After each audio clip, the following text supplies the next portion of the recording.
thank you, Dr. Wardell, for taking the time to meet with us today. Can you just give us some information about yourself? Yes, so I am the Vice President for Diversity, Equity, and Inclusion, and I'm also a professor of communication in the College of the Pacific, and my department is the Communications Department, which is also the place in where I got my first degree. I am an alum of the institution as well, and I graduated in the Communications Department in 1989. And so it's been more than 30 years later when I came back in 2021 to return to my alma mater as a university leader in diversity, equity, inclusion, as well as serve as a professor. So it's pretty wonderful to kind of come back to the very place that where it all began. Wow. I think, did I hear you say one of your degrees? Yeah, well, I only have one undergraduate degree. It's at the University of the Pacific. I see. And then a master's from San Diego State in intercultural counseling and social justice education. I should have known then that I would end up doing work like this, getting a master's degree in social justice education in 95, 96 when I got it. But I had no idea where the world would go. All I knew is that I care deeply about these issues, and found a program that helped me kind of deconstruct the way that institutions are sites of both privilege and oppression, and how power plays out. So I cared about that years ago, and here we are today. Very interestingly, and then I ended up going back to school when I was in Los Angeles, and I got my doctorate at Pepperdine. Wow. Ooh. My daughter went there. Yeah, you. Just okay, so that's really. There's so much to unpack in what you've just shared, and I want to kind of like take you back to the time when you was a student. Your first days walking onto the campus. How was it for you? Oh my goodness! Well, I remember very much. Let me tell you something. I am a first generation college student, and when I came to the University of the Pacific, I'll never forget the day, because I actually am a transfer student. And I grew up in the community in the city of Stockton. I grew up on the south side of Stockton, and a beautiful multicultural neighborhood. It was the President's Street to all the presidents, and I grew up on Lincoln Street. But it was a place where not a lot of young people were going to college. And so I was a good student, and I went straight to San Joaquin Delta College and did 6 semesters there, fall, spring, summer. And in that last semester, the last spring that I was there, I interacted with a woman on, I don't know, I kind of call it the quad at San Joaquin Delta College. It was near the koi pond. And she just approached me. She was an African-American woman. She worked for the University of the Pacific, and she worked in the admissions office. And she struck up a conversation with me.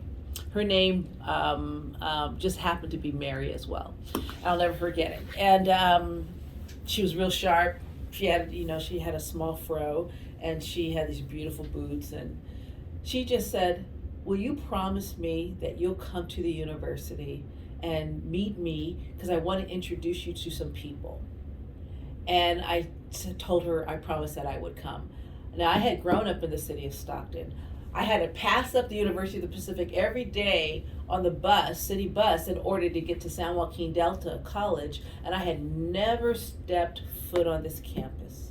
So I'm talking about a little girl in the community, grow up to go to the community college and still never come. So on the invitation of this beautiful African-American woman who was an employee of the university, who insisted that after she talked to me, she says, "You really need to come to this university." I said, "Okay, I'll come to the university."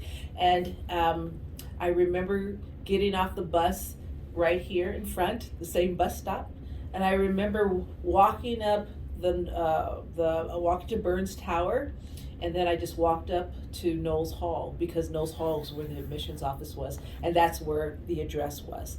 And I'll never forget how I felt that day, because I knew that something was happening in my life, even though I had no idea what it was.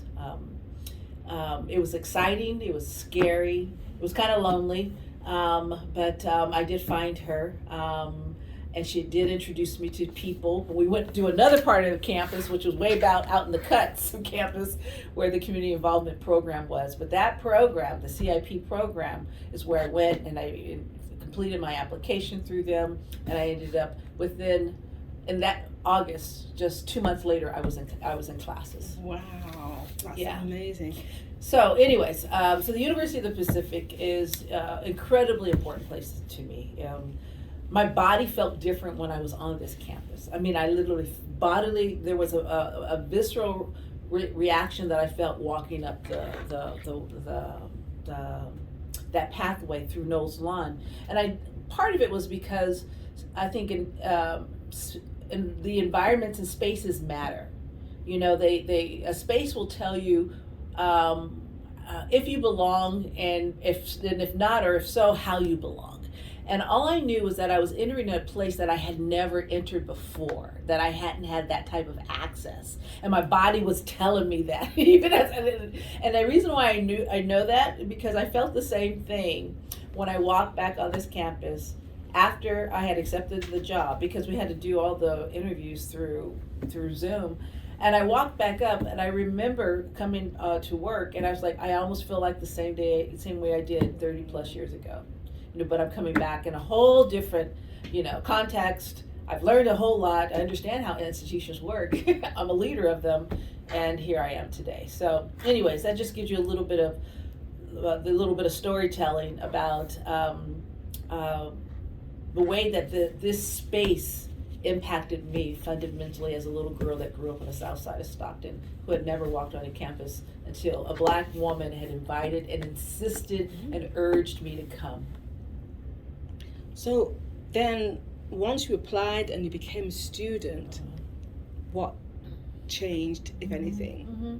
Well, probably the most important thing that happened to me was that I did apply through the community involvement program, because it was a cohort program that had wraparound support services. It was ahead of its time, So I've been an equity retention leader in higher education for years now.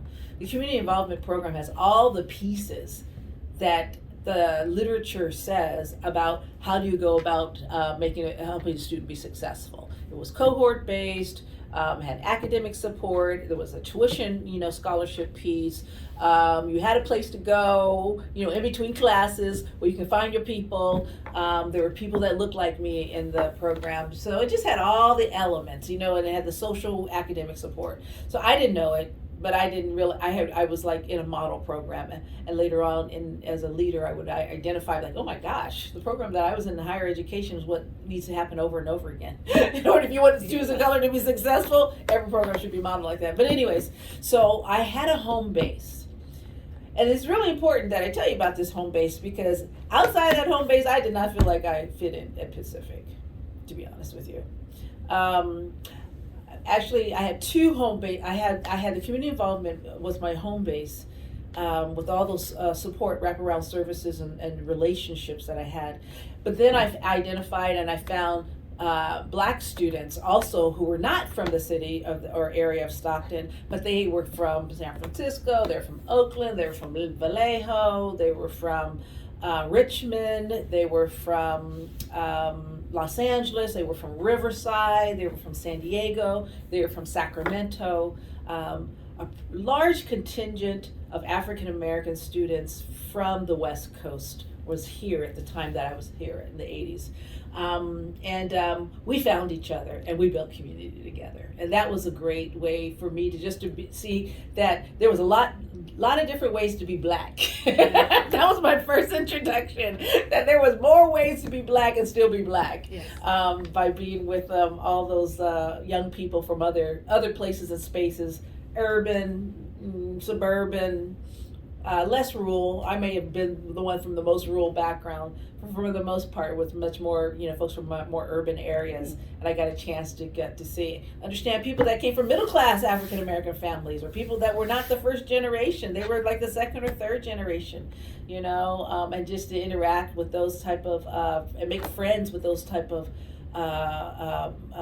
students was really important in my own development as a young Black woman, and understanding, you know, the diversity even within the kind of, I call it the African diaspora. You know, we're a diverse people.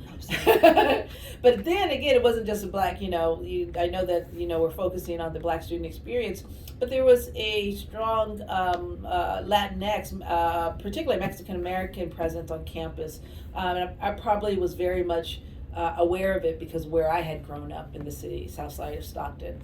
And then there was also a smaller group, but a group of Filipino American students who, again, I had also grown up on the south side of Stockton. So it was, I think I had an affinity with individuals, particularly students of color, that had grown up in the neighborhood that I had grown up with. You know, it was a brown neighborhood for the most part. And Black, Latinx, Asian American, but particularly Filipino American students have been basically the people I had grown up with my entire life. And so I found community with those people because that was my community my entire life. And so when I came to Pacific and I found those students that were here, whether they were from the geographic community or they came from elsewhere, there was an affinity that we all had in our experiences at Pacific. Yeah, absolutely. So I think that was 1989, and on our journey, you know, in our research, we found out that there was, in general, appears to be a tighter community of Black experience on campus. Absolutely. In comparison to today. Yes. I'm just wondering, what do you see in that way? Yeah. Well, it's interesting, you know, so I arrived fall of 86, and then since I was a transfer student, I stayed an extra year because I loved the campus so much. So I stayed for 3 years and I left in 89.